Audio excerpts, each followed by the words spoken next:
Hi hello नमस्कार. प्रिया पारकर ही वर तुमचं खूप मनापासून स्वागत करते. प्रचंड उन्हाळा सुरू झालेला आहे आणि त्यासाठी आपल्याला शरीराची नखशिकांत काळजी घ्यायची आहे. अगदी आतून बाहेरून अशी सगळीच. उन्हाळा सुरू झाला की घाम, थकवा, गरमी या सगळ्या गोष्टींनी अगदी आपल्याला त्रास होत असतो आणि त्यासाठी शरीर थंड राहावं, त्याच्यानंतर त्वचा आपली व्यवस्थित राहावी यासाठी आपण काळजी घ्यायची आहे. हे असं सगळं असलं तरी घाबरू नका, कारण आपल्याकडे भरपूर उपाय आहेत आणि आपल्या सगळ्यांना ते माहिती आहेत. पण तरी म्हटलं चला आज तुमच्याबरोबर त्या उपायांची आपण थोडी उजळणी करूयात. त्यामुळे दिवसभर आपण फ्रेश आणि थंड राहू. तर त्यासाठी महत्त्वाचं असं की 8 ते 10 ग्लास पाणी प्यायचं आहे. शक्यतो फ्रीजचं पाणी किंवा बर्फाचं पाणी टाळा आणि माठातलं पाणी एकदम योग्य ऑप्शन आहे. मातीच्या माठातनं पाणी प्यायलं की ते एक समाधान पण मिळतं आणि त्याच्याने शरीराला फायदाच होणार आहे. लिंबाचं सरबत घेऊ शकतात तुम्ही, पन्ह आहे, ताक आहे, कलिंगडाचं ज्यूस आहे, सब्जाचा वापर करू शकतात.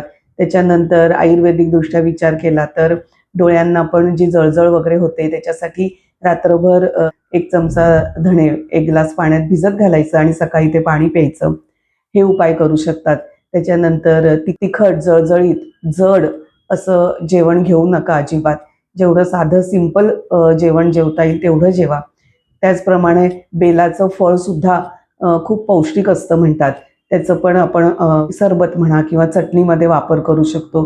त्याच्याने अन्नपचन पण व्यवस्थित होतं आणि शरीराला त्याच्यामुळे थंडावा पण खूप मिळतो. पुदिन्याचा वापर किंवा बडीशेपेचा वापर ते चटणीमध्ये किंवा सरबतातही आपण करू शकतो. उन्हामुळे जे अपचनाचे त्रास होतात त्याच्यासाठी ते नक्कीच फायदेशीर आहे.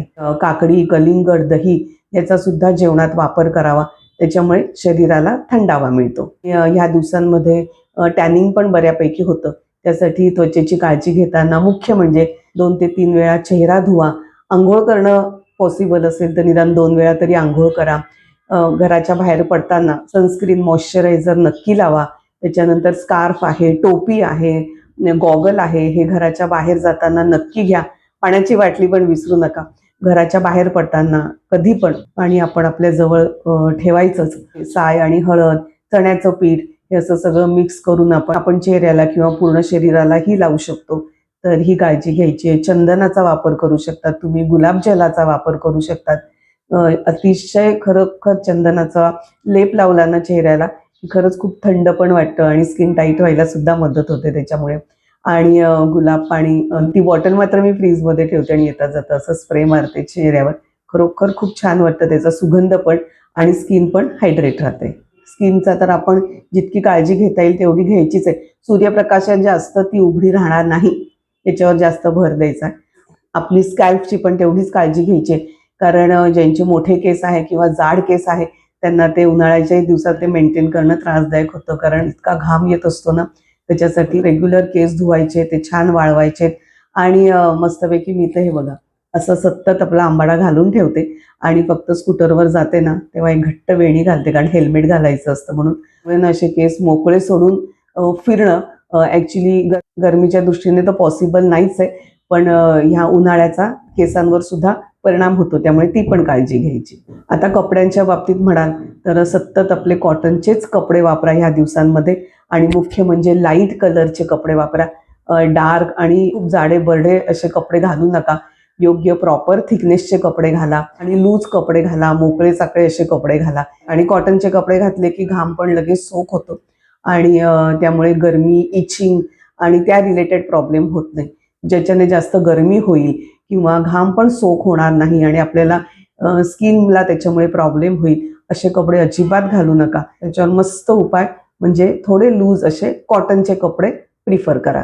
कपडे निवडताना चपलेकडे पण लक्ष द्या, कारण दिवसभर बाहेर राहत असाल तर अगदी पूर्ण पाय कशी चप्पल किंवा बूट घालू नका, कारण पावलांना पण आपल्या खूप घाम येत असतो. त्यामुळे थोडी अशी हवेशीर चप्पल यूज करा.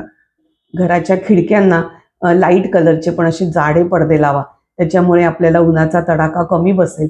जेवढे आपल्याला पॉसिबल आहे प्लांट लावणं, घरातले प्लांट असतात ते किंवा आपण बाल्कनी ते ठेवतो तर ते पण लावा, कारण त्यांच्याकडे बघितलं की पण इतकं छान वाटतं, फ्रेश वाटतं आणि आपली मानसिक असतात ना काही काही गोष्टी, तर हिरवळ अशी आजूबाजूला बघितली ना त्यामुळे आपल्याला असं मनाला पण असं छान थंड वाटतं ना, त्याच्यामुळे गरमी पण होत नाही. हा असा माझा अनुभव आहे. सकाळी म्हणजे उन्हं आपल्या खिडक्यांमधून घरात यायच्या आधी खिडकी आणि दरवाजा असा छान मस्त उघडा करून ठेवा. जसं मी नेहमीच ठेवते, कारण क्रॉस व्हेंटिलेशनमुळे घरात इतका छान वाराही येत असतो, तसं छान प्रसन्नही वाटत असतं आणि हवा पण खेळती राहते. त्यामुळे मी हे 2 गोष्टी तर अगदी लक्षातच ठेवते. एकदा सकाळी ऊन चढायच्या आधी आणि ऊन उतरल्यावर दारं खिडक्या सगळी उघडून टाकते. त्यामुळे छान हवा अशी खेळती राहते. झोपताना सुद्धा आपलं बेडशीट आणि पिलो कव्हर सुद्धा छान कॉटनचंच वापरा. त्याच्याने गरमीचा त्रासही कमी होतो, शरीराला थंडावा मिळतो. कारण या दिवसांमध्ये वातावरणामुळे शरीराला त्रास इतका झालेला असतो, तर त्यामुळे झोप पण प्रॉपर होणं गरजेचं आहे. झोप व्यवस्थित नाही झाली त्यामुळे डोळ्याची जळजळ आहे, ॲसिडिटी आहे, असे बरेच प्रकार त्या रिलेटेड होतात. त्यामुळे ही पण काळजी घेणं आवश्यक आहे. गरज नसेल तर 1 ते 4 या वेळात अजिबात बाहेर पडू नका आणि पडणं आवश्यक असेल तर मी या आधी ज्या गोष्टी सांगितल्या त्या नक्की लक्षात ठेवा. उन्हाळ्यात आळस, थकवा, ऊर्जा कमी वाटते, पण आता आपण चर्चा केलेल्या ह्या सगळ्या गोष्टी जर आपण काटेकोरपणे पाळल्या ना, तर बऱ्यापैकी त्याचा फायदा होतो. तर आजचा व्हिडिओ तुम्हाला कसा वाटला ते मला नक्की सांगा. तुम्ही काय अजून काळजी घेतायत ते पण माझ्याबरोबर नक्की शेअर करा.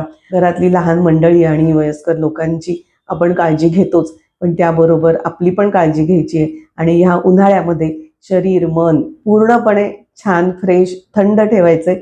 नखशिकांत कुठल्याच गोष्टीचा त्रास नाही होता कामा. टॅनिंग नको आहे किंवा थकवा किंवा उष्माघाताचे परिणाम होतात, ते असं काहीच नाही होता कामा. याची या बेसिक गोष्टींनी काळजी घेतली ना तरी खूप होतं. ह्या अशा सर्वसामान्यपणे घेण्याच्या ह्या काळजी जी आपण आता बोललो आहोत त्या, पण त्यापेक्षा काही जास्त त्रास होत असेल तुम्हाला तर नक्कीच योग्य तज्ज्ञांचा सल्ला घ्या.